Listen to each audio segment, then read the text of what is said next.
So today we're going to hear from Dr. Chris Johnson, who is a faculty member at the Scientific Computing and Imaging Institute at the U. He's also co-director for the Center for Integrative Biomedical Computing and also a distinguished professor of computer science.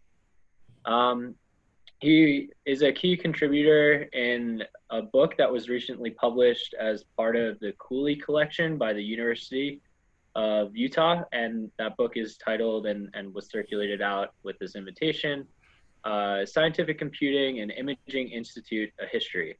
So I think we'll probably hear a little bit about that history today, and with that, I'll turn it over to you, Chris. All right, thanks, Lucas. Yep. Thanks everyone for joining in on this first ever Zoom history of the SCI Institute. So let's get started. Now let's see here. Why can't I? There we go. So who are we? We are the Scientific Computing and Imaging Institute. The acronym is SCI and we pronounce it SCI. A little more about that. We're one of the University of Utah's interdisciplinary research institutes, and we have, depending on the day, anywhere between about 180 up to 200 faculty, staff, and students. Here are their smiling faces, at least some of them from a recent photograph. What do we do? Well, we solve important problems in mostly applications in medicine and science and engineering, but broadening out into other areas as well. This is often done through cutting-edge research in scientific and biomedical computing, in image analysis, and in scientific and information visualization. What you see here are some examples of our approach, which is often collaborative and multidisciplinary with domain scientists and engineers and other researchers. And here are some examples of those collaborations. On the left middle is one of Mariah Meyer's collaborations with researchers at the Harvard MIT Broad Institute on comparative genomics. In the middle is a collaboration with a computational astrophysicist from the University of Wisconsin with showing a visualization of one of the largest simulations ever of a spiral galaxy forming. The middle right is work with Jacqueline Chen at Sandia National Laboratories, and it's one of the largest ever combustion simulations. And this is topological analysis and visualization by Valerio Pascucci's group. And in other images that you see in the upper left-hand corner is confocal microscopy image of the pancreas, and the bottom right is a information visualization of cancer genomics by Alex Lex. And what I wanted to do was to give you some background of how this all started and who the players are, the people that made this all happen over the last 30 years. And as Lucas mentioned, a couple of years ago, the Marriott Library approached us about doing a history of the SCI Institute.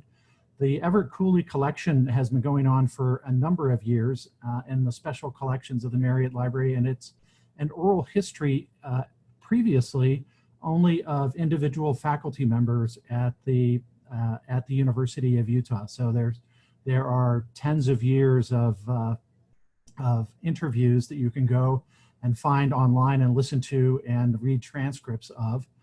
And we were the first group of researchers that the Cooley Collection decided to incorporate, and so we were quite honored.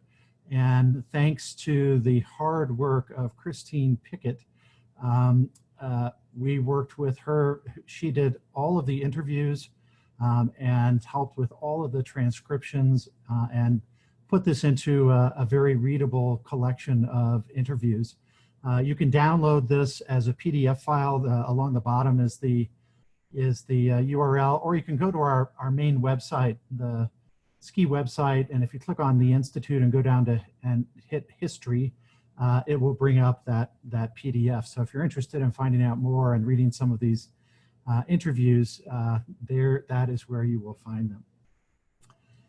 It was a lot of fun going back and remembering 30 years worth of collaboration and research and challenges and trials and tribulations, and amongst in order to create that book, we went through the archives of photographs, and here's just a few of the photographs that are in that collection. And along the very top, you'll see myself much younger, and along with some of our original graduate students, the first graduate student, Prasad Garpare, and Hanwei Shen, and Yarden Livnut, and David Weinstein, our first postdoc, John Schmidt, who's still at the U, and Steve Parker, Dave Beasley. That middle photo is there. You'll see a very young Rob McLeod with me and Mike Matheson. In the middle left, you'll see the current director of the School of Computing, Ross Whitaker, with hair. And in the bottom left, you'll see our first faculty member we recruited, Chuck Hansen, getting a little air on his backcountry skis out in the mountains. Bottom right is when the Warnock Engineering Building was being constructed.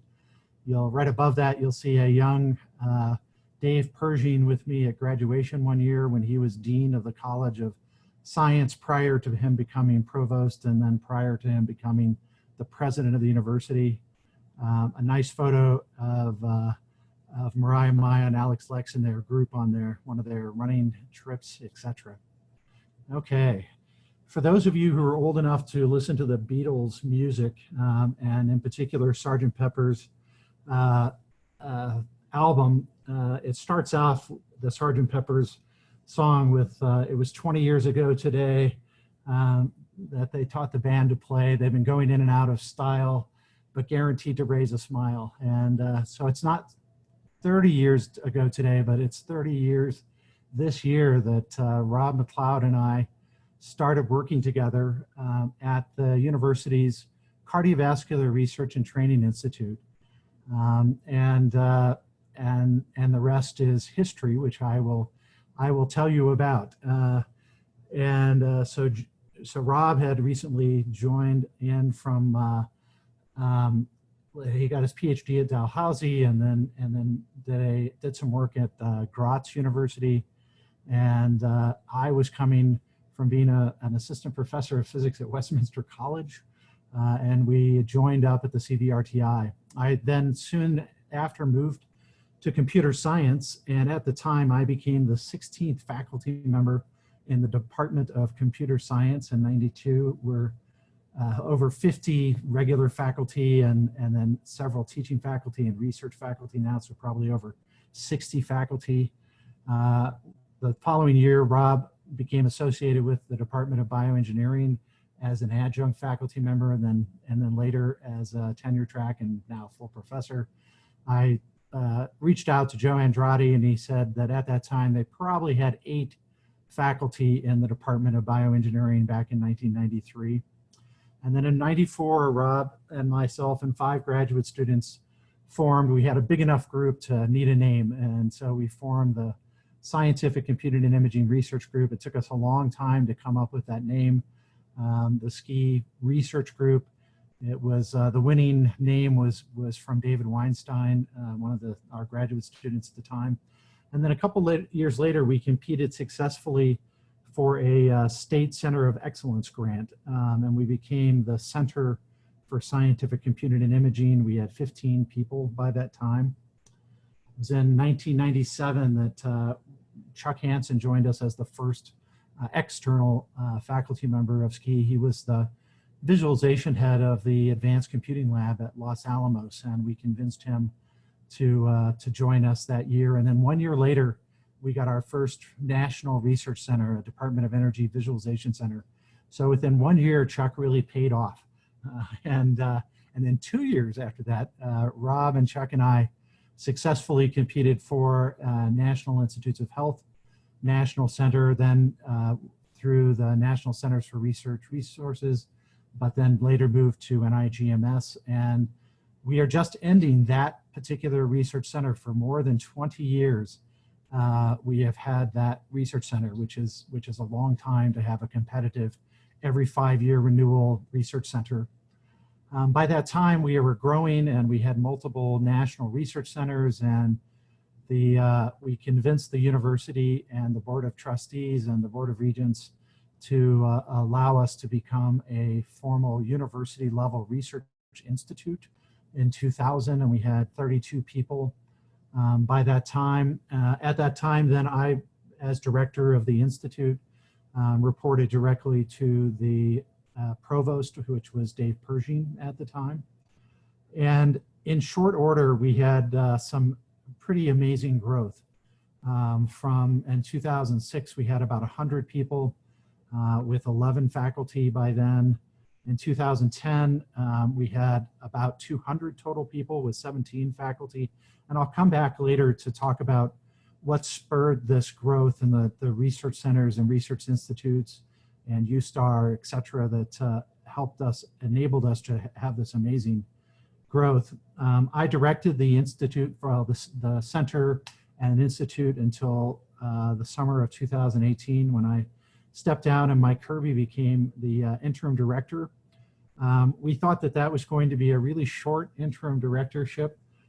It's turned out to be longer than that. We're still searching for a full-time director, which we hope will be able to successfully conclude soon.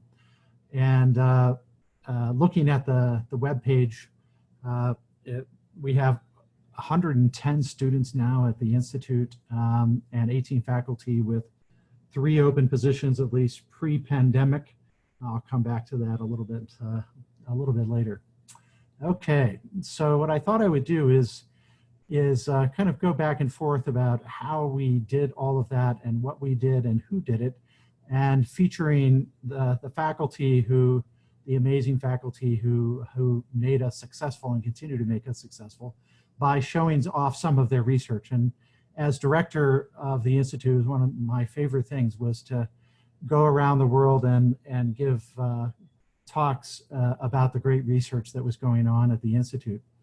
And the first one I'd like to highlight is from Chuck Hansen. This is called Flow Render. And it's a really great story because it really emphasizes the collaborative nature of the Ski Institute. And this started with a Utah faculty member in biology, Chi-Ben Chen, being frustrated with the tools, ImageJ and Photoshop, and how long it was taking to do some work with zebrafish development, imaging, and videos. And he approached Chuck and said, there's got to be a better way. And Chuck said, there is, and started working on this system that would provide interactive segmentation and visualization for confocal microscopy. And his then student and current researcher, Yang Wang, has been there the whole way creating this. And it's become this amazing open source software system for confocal microscopy that's seen a large number of uses out in science. And I hope the video, the sound will come across in the video. Rob, let me know if it doesn't, and I'll skip it, but. Flow Render is a tool that was developed for confocal microscopy data, and it's focused on giving biologists an easy-to-use method for doing visualization and analysis of 3D confocal microscopy data. So Gabrielle Cardin here at the University of Utah has found that Flow Render is a valuable tool for her research in the Cardin lab. The Cardin lab works on congenital defects in muscle development, such as congenital diaphragmatic hernias. We're using it to image developing limbs and developing diaphragms, which are very complex three-dimensional structures. So I would say that we would be unable to do any of our work unless we had Flow Render. And that's what we like to hear great things about the research that we're doing. Oops, there we go.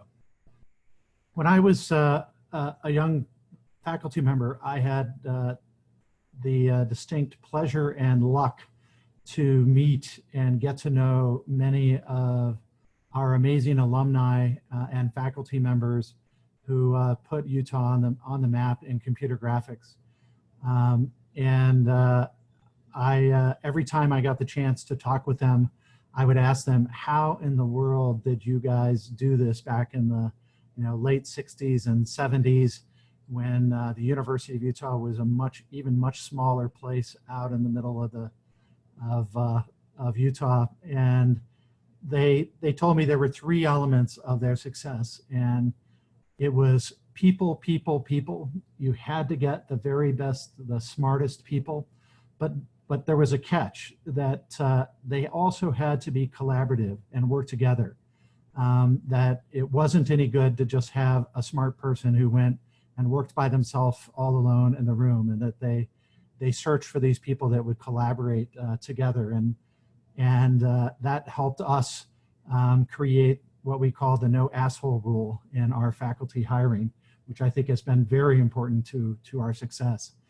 And in addition to the people was the environment, was to create an environment by which really smart people that had cutting edge, high-end equipment, which was another element, could work together.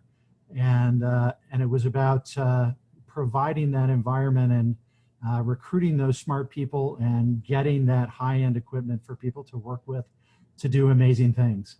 And it sounds easy. Get a bunch of smart people, get a bunch of great hardware and equipment, and put them all together and let them work. But it actually turns out to be harder than you think it is in a university environment. So it's been a challenge through these last 30 years to make that happen. But I think we have made this happen.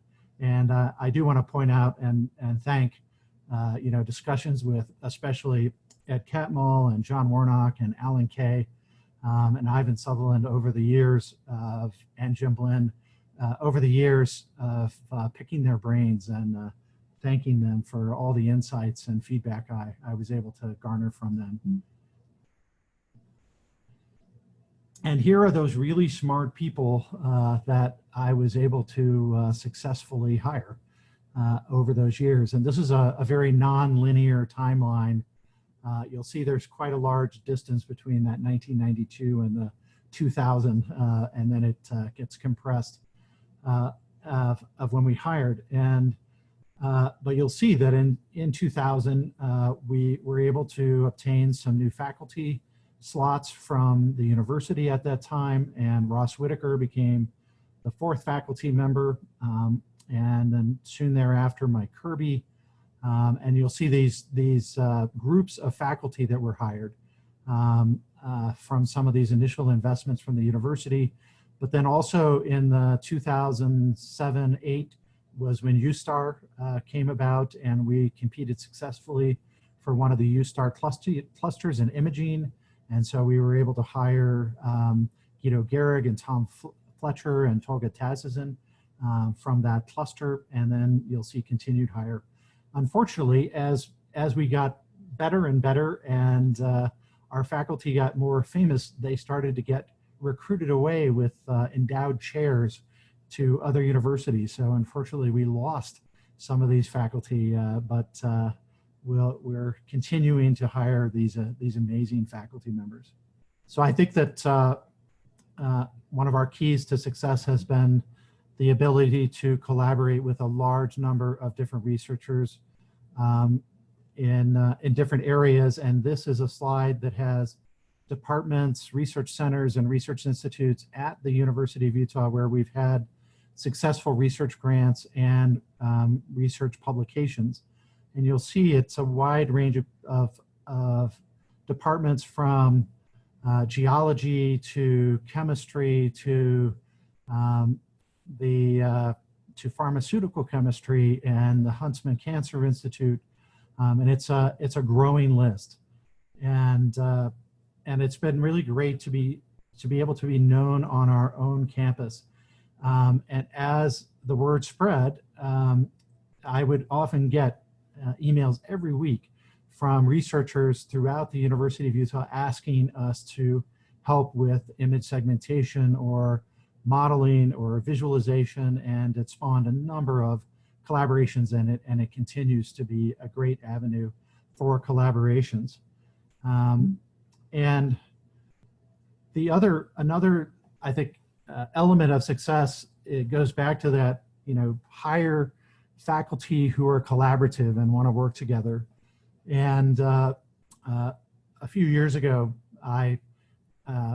we put together these slides of internal Ski Institute collaboration of showing each faculty member and their collaboration spokes, basically showing is there a successful research grant and or publications that we've each had with other Ski Institute faculty internally. This is the one for me at that particular time, and I think it's unusual that you find in any particular entity, a department, or even other research centers or institutes where you'd have such large amounts of collaboration amongst the people of that department or institute. But I think it's been key to our success within the Ski Institute. And because we are so collaborative and interdisciplinary and have these expertise in visualization and scientific and biomedical computing and image analysis, we have led or been part of a large number of national and international research centers over the years. And this is a partial list of these research centers. And at some point a few years ago, in talking to then President Dave Pershing, he thought that the Ski Institute was the entity on campus that had more had participated and led more national research centers than any other place on campus. And I hope that's true. And it seems like we've done an awful lot, and we continue to do this with our collaborators in a number of different areas, both at the University of Utah and researchers throughout the world. You can also see the diversity of the funding agencies from NIH and the Department of Energy and the Department of Defense. There's also industrial. We have both centers from NVIDIA and Intel, et cetera. All right, back to some research. Uncertainty visualization is one of my research topics. And I often ask people, when is the last time you've seen an error bar on an isosurface in a scientific visualization? And the answer is almost never. And so over the last several years, I have been working with my students and postdocs and other collaborators to create new techniques for visualizing and analyzing uncertainty in many different scientific and medical applications. And my background and expertise in uncertainty visualization drives me even the more crazy to see during our pandemic, where all of these models that are being put out on the spread of the virus with way too little data and incomplete data, and most of them do not show any error bars or confidence intervals at all, and we all know that they're humongous. And then they make these very strong statements about the results of these models under too little data with way too much uncertainty. Anyway, it's driving me nuts. So I've been working in this area, and I'm glad to say that some of my colleagues have made fundamental contributions to the area of uncertainty visualization, in addition to other work that they've done. And this is one that I really wanted to point out. And it's work done by colleagues Mike Kirby and Ross Whitaker. Mike is the interim director of the Ski Institute, and also the associate director of the School of Computing, and also the executive director of the new informatics initiative. So he has his hands busy. And Ross is the current director of the School of Computing. And I want to tell just some quick stories about recruiting both of them. Ross was the graduate student at the University of North Carolina, Chapel Hill, UNC, who took me to lunch when I interviewed for an assistant professor faculty position at UNC in computer science. And I learned about his research and his PhD research, and I still remember the work he was doing on these PDE-based methods for anisotropic diffusion of segmentation of images, and I thought this was really cool. I followed up with him, and he sent me software, and we used it. And then when we got in 2000 our first image analysis faculty member, I thought immediately, we have to go and recruit this Ross Whitaker guy.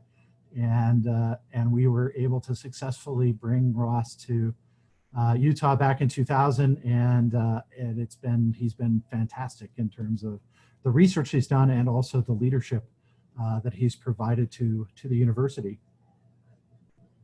Likewise, Mike Kirby was a graduate student at Brown University, and we were part of a National Science Foundation Science and Technology Center that was, it was the University of Utah, Brown University, Caltech, Cornell University, and UNC.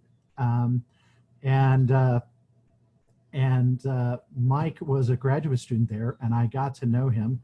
He was then a master's student with Andy Van Dam in visualization, and then did his PhD with George Karniadakis at Brown. And I was just so impressed with Mike that as soon as he graduated, I went and recruited him, and he had multiple offers elsewhere, but fortunately we were able to recruit him to SCI in 2002. And he, again, a meteoric rise in research and also in leadership. And what you'll see later on is that we tend to hire these people who are, they're amazing researchers, they're very collaborative, and they're also great leaders. And this is one of the applications of this ensemble curve box plot that Mike and Ross created with one of their students, Masha, and showing these earthquake visualizations. You've seen all of these whenever there's a earthquake, whenever there's a hurricane, you see all of these visualizations of all the different simulations and the paths, and you kind of get these cones of uncertainty. And when NCAR saw Ross's and Mike's new box plot that they had created, they invited them down to NCAR, and they gave a talk, and they decided to try this out for a new hurricane visualization. And I don't know if you can see it on the screen, but it says this plot is an experimental box plot visualization that was taken from the UCARE website when Irma and Harvey hurricanes hit in 2017, and thought this was a really great impact of the use of their visualization. All right, another research profile is Chris Butson, and Chris is a professor in bioengineering and in neurosurgery and in neurology and probably other places, and he does this amazing work in image-based modeling, simulation, and visualization for deep brain stimulation. And these are some of a recent paper that he published showing some new electrode design, and then also on the left-hand side, it's a visualization that we helped put together, showing an interactive iPad visualization of some of these simulation results for a particular patient stimulation. One of the things that I'm going to do is show you these short snippets, but I'm going to have to rush through because we don't have enough time. So I apologize if I'm short with people, but I do just want to give you a sense of the breadth and the different applications that we have, but also show how they fit together. All right, time for an alumni feature. This is one of our early graduate students, Hanwei Shen, who graduated with a PhD in computer science in 1998, and then became a researcher at NASA Ames, and soon after joined the Department of Computer Science at The Ohio State University. He's been a full professor there for a while, and he's one of the international leaders in scientific visualization. He, as you'll see, he's received both an NSF Career Award and a Department of Energy Career Award. An outstanding teacher. And one of the things that I notice in particular is that he's already graduated 25 PhD students. So he's given me 25 academic grandchildren just by himself. And some of those, at least 2 of those academic grandchildren are now faculty members themselves and are graduating academic great-grandchildren for me. And I think the trend will continue. This is Tolga Tazizin, and Tolga is a professor in the Department of Electrical and Computer Engineering and specializes in image analysis. And he's been doing a lot of interesting work using machine learning and image analysis. And I wanted to highlight this particular project, which has just been funded by the NIH, using machine learning for these automatic interpretation of chest x-rays. And this is a collaboration with Joyce Schroeder, who's a professor and clinician in the Department of Radiology. And I really like this example because it was supported as a seed grant between the Ski Institute and the Department of Radiology a few years ago, and got this going when it was there was no collaboration, but there was interest. And with a small investment, we were able to put together, and Tolga and Joyce really hit the ground running, and then we're able to get enough initial results to compete for a successful NIH grant. And so I'm really excited about this and think that we'll see a lot more of this application of image-based machine learning for radiological applications. Another research highlight here is Bei Wang, and she started off as a postdoc with Valeria Pascucci, and then became a research scientist, and then became a tenure track assistant professor in the department, or in the School of Computing. And she does topological data analysis and visualization. And it's a field that has really taken off in the visualization research community. But if you've heard of topology, you might think it's this very pure part of mathematics, and it is. And there's a small group of researchers that were able to know enough about the mathematics of topology and enough about computer science and analysis and visualization to take those techniques and make computational implementations of those and apply them to real-world problems. And Bei is a star in making this happen. And these are 4 of her grants from the NSF, applying this to time-varying combustion simulations and multivariate ensembles. There's another NSF proposal or grant with astronomers for high-dimensional visualization, and also an NIH grant with looking at these brain networks and other biological networks using topological data analysis and visualization. And another superstar in topological analysis, but in doing much more, is Valeria Pascucci's work. And I easily have multiple talks just about Valeria's work, and so it's hard to choose just a few slides, projects to show, in addition to the work he does in topological analysis and visualization. But in that upper right-hand corner was some of the work they've been doing in virtual reality and tracking of neurons. In the bottom right, you see Valeria with a professor up at the Moran Eye Center in neurology, looking at a very large scale visualization of neurons. In the upper left is a really great system of doing using these drones to fly by large farms and be able to look at the amounts of, well, look at the sky, look at the farmland, these industrial farms all together, and stitch it together to create on-the-fly images and analysis. In the bottom, you were able to see some work he's been doing in remote telemedicine.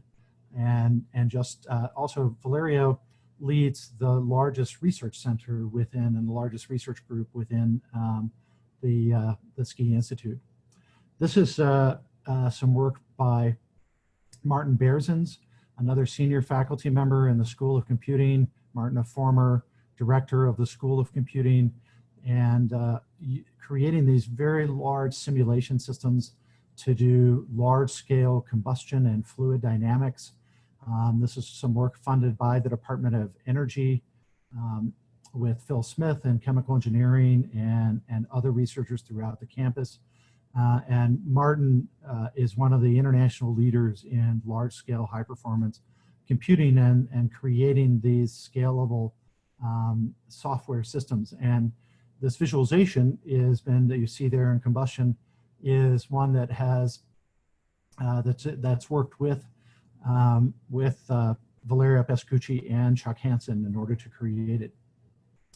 So here's a quick view of the Ski Institute by our faculty area. So we think of ourselves as being having expertise in biomedical and scientific computing and image analysis and scientific and image information visualization.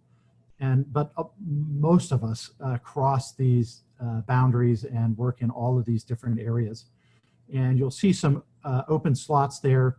That's pre-pandemic, so we'll see if those work out in the future. We've also recently just added a new faculty member in the upper right is Bang Wang from UCLA, who has just joined us with a faculty position with the Department of Mathematics. Another research highlight, this is Sarang Joshi, and Sarang is the most mathematical bioengineer that I've ever met. I think he knows more math than even our mathematics faculty within bioengineering, probably at many in the university and other universities too. And finding these, using mathematics for the shape analysis. Sarang has recently taken on leadership roles in the new computation oncology research initiative with the Huntsman Cancer Institute. The bioengineers have long known Jeff and his work in biomechanics. And Jeff leads the musculoskeletal research lab in ski and bioengineering and has been doing amazing work in computational biomechanics, and then has in the last few years started working in angiogenesis and other applications in bioengineering and doing this and also creating amazing open source software. Time for another ski alumni highlight. This is Steve Parker, and Steve graduated with a PhD in computer science in 1999. He then became a faculty member in computer science and ski at the Ski Institute for multiple years. Well known as the chief software architecture of the ski run problem solving environment and the real-time ray tracer. That real-time ray tracer spawned into a startup company called Rayscale, and NVIDIA bought that company in 2008, I think primarily to get Steve and other faculty, Peter Shirley from the School of Computing and other staff. And since 2008, Steve has been the director of high performance computing for NVIDIA, and most recently, he's now the vice president for all professional graphics for NVIDIA. And some of that work in the real-time ray tracer contributed to their software rendering, and then became part of their new hardware chips that have just been released. So it's been great to see Steve succeed here and at NVIDIA. As I mentioned before, we have the Ski Institute is made up of these amazing researchers who are very collaborative, and they are also leaders. And this is a summary of at least some of the leadership that the Ski Institute faculty have performed over the years and continue to perform. We've had 3 directors of the School of Computing, and now 2 directors of the Ski Institute, and as you'll see, many other leadership roles. Rob has been the associate director of the CVRTI and ski, and then Karma, and for many years. And you'll see Mike's list as probably the largest now of all the leadership that's there. And it continues at the national and international level. So we're on a number of advisory boards and have been on a number of task force for the National Science Foundation and award committees and et cetera. And so we take the leadership both at the university and nationally and internationally seriously. And I think it's very important to our success. Back to a research profile. Here's Orly Alter, Department of Bioengineering. I met Orly when she was a postdoc at Stanford University working with Gene Golub and David Botstein, where they were really revolutionizing the notion of applying these advanced techniques in linear algebra to genomics. And she helped pioneer this generalized singular value decomposition for analyzing genomic patterns, and her paper in PNAS has well over 1,000 citations and continuing. And I note that Orly started her academic career with a PhD in physics doing quantum information systems, and has a book on that in case you have any questions on quantum information. Another research profile, I think of him as a newer faculty member, although he has been here for a while, is Alex Lex. And Alex specializes in information visualization, and one of his research projects is trying to understand these ever-growing large networks of data and systems. And if you look to the very right upper hand image, you'll see this, what we call the giant hairball of a network that shows all these networked interconnections all connected together. And it's very impressive, but it gives you absolutely no useful information. And so Alex has come up with these innovative techniques to be able to basically have hypotheses about querying and answering questions about these complicated networks, and then designing and creating techniques that can analyze those networks and also to visualize them. And these are examples, just a very few of the many examples that Alex has for this large network visualization. So it takes researchers to be successful fundraisers and get funding for all of these interdisciplinary research projects. And I think that the diversity of our funding is another reason for our success. There are so many researchers out there in universities that only get their funding from a particular part, you know, a division within NSF or NIH or DOE. But it's unusual for researchers to span across multiple funding agencies. And this is 3 years of funding, just so you can see how that changes over time, and some of the diversity of where we get most of our funding. And then you'll see every once in a while where we'll have a large grant from NASA or from one of the other agencies, and industry is a growing amount. And I think that this diversity in funding is really part of our success story. Another research profile, our second newest faculty member is Tamara Bedoni, who's in bioengineering as an assistant professor, and she joins us as a postdoc from the University of Chicago. And it was really great because when we were in the process of recruiting her, her postdoc advisor was Greg Voth, who used to be a faculty member at the University of Utah, and Greg and I had worked, and he had worked with other Ski Institute faculty members for a long time on the DOE ASCII CSAFE project.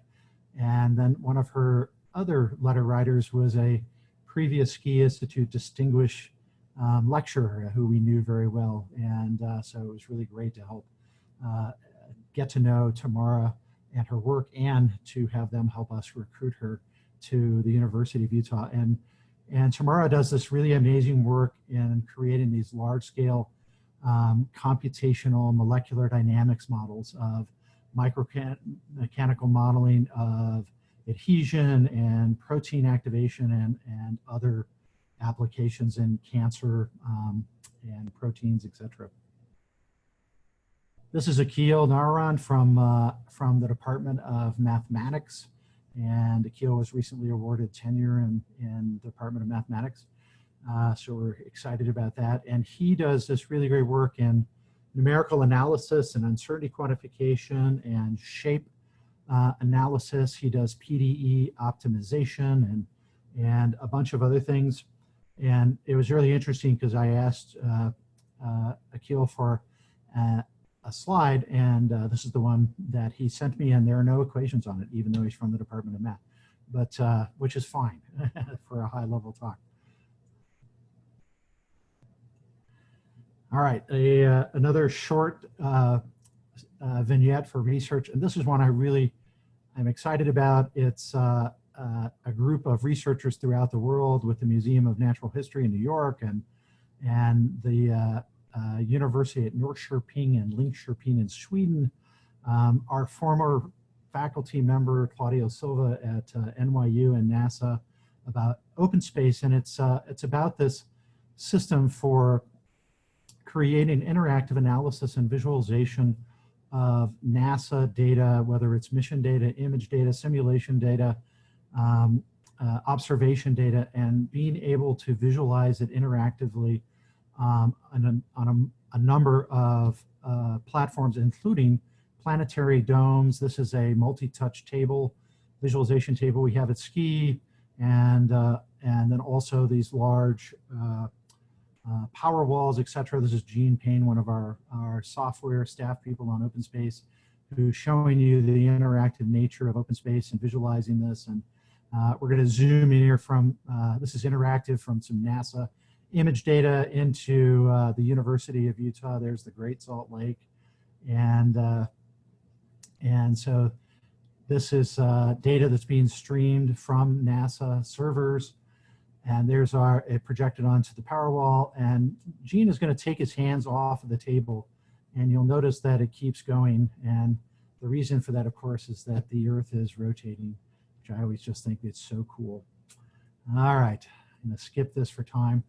Time for one last recent SCI Institute alumni highlight and also faculty highlight is Mariah Meyer, who graduated with a PhD in computer science in 2008, then became a research fellow at Harvard and also the Broad Institute at MIT, where she completely reinvented herself from her research and started working in information visualization and design.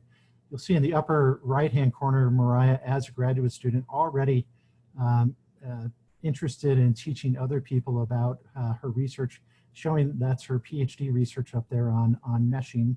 She's explaining to a couple other graduate students. And then a more recent photo.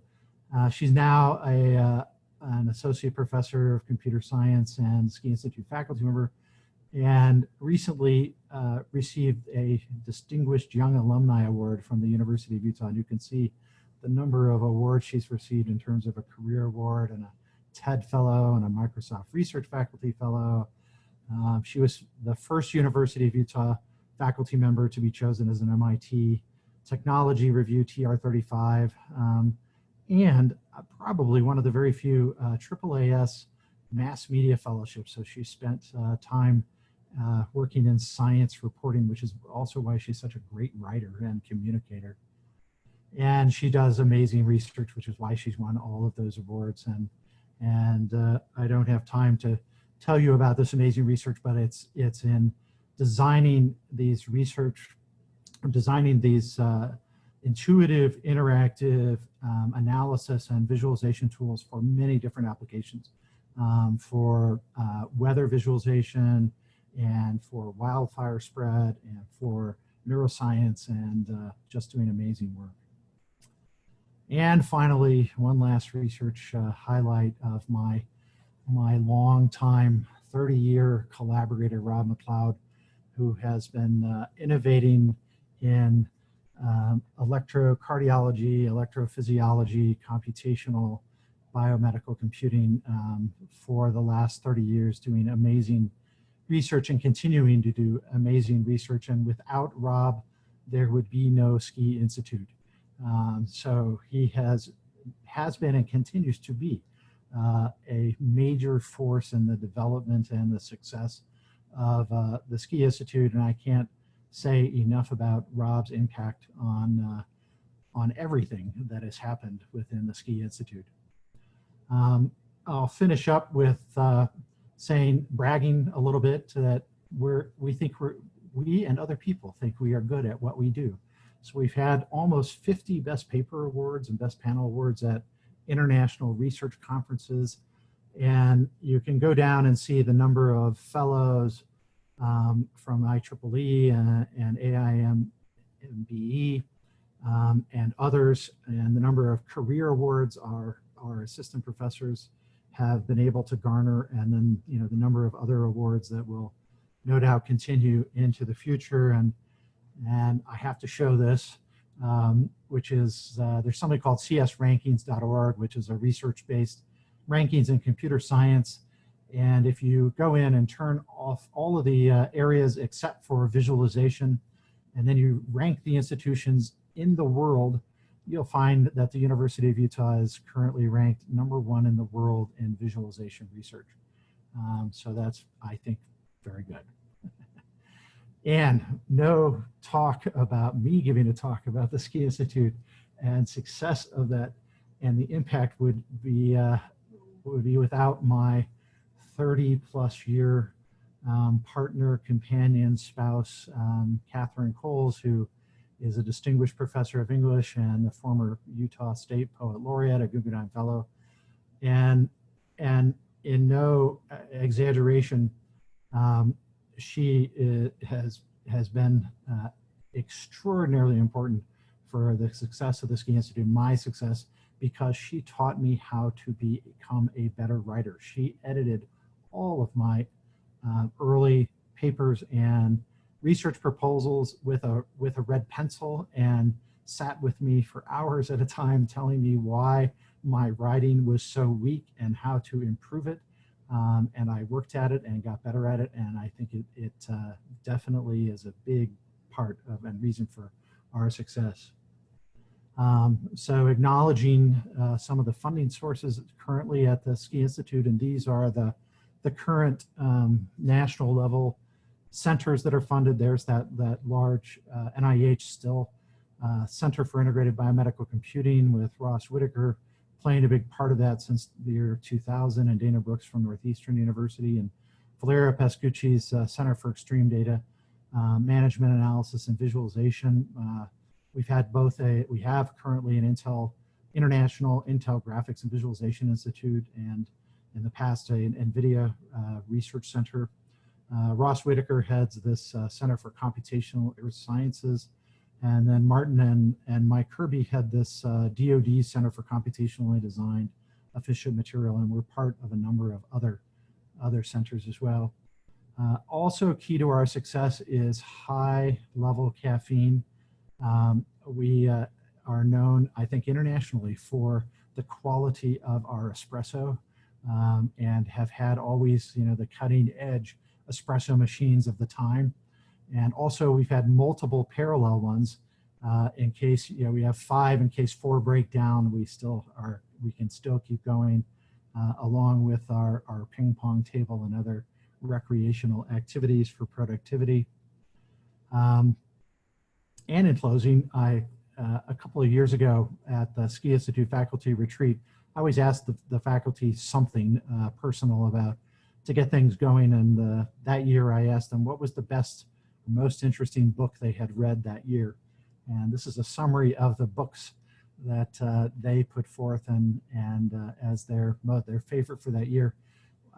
There's also one on the left middle, Making Data Visual. That's Mariah Meyer's most recent O'Reilly book, visualization book. So you should go out and buy that. One of the things you'll notice about this is that all of these are nonfiction books except for one. The Zadie Smith Swing Time is the only novel that's on here, and it was contributed by a Department of Bioengineering faculty member, and I will let you guess which one that was.